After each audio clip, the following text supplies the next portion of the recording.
রোববার ইরানের গুরুত্বপূর্ণ 3টি পরমাণু কেন্দ্রে হামলা চালিয়েছে যুক্তরাষ্ট্র। এরপর প্রথমবারের মতো মুখ খুলেছেন ইরানের সর্বোচ্চ ধর্মীয় নেতা আয়াতুল্লাহ আলী খামেনি। এ সময় তিনি ইসরায়েলের বিরুদ্ধে শাস্তি অব্যাহত থাকবে বলে প্রতিজ্ঞা করেন। সামাজিক যোগাযোগ মাধ্যম এক্সে দেয়া এক পোস্টে এই প্রতিজ্ঞা করেন খামেনি। সোমবার কাতার ভিত্তিক সংবাদ মাধ্যম আল জাজিরা তাদের এক প্রতিবেদনে আয়াতুল্লাহ আলী খামেনির এক্স পোস্টের কথা উল্লেখ করে এই তথ্য জানায়।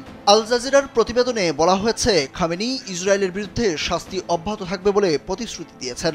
ইসরায়েলের সঙ্গে যোগ দিয়ে ইরানের পারমাণবিক স্থাপনায় মার্কিন হামলা চালানোর পর এটি তার প্রথম সামাজিক মাধ্যমে দেয়া বিবৃতি। কামন ব্রো, এসব অনেক কিছু আসবে আর যাবে, এক্সপার্ট কিন্তু থেকেই যাবে।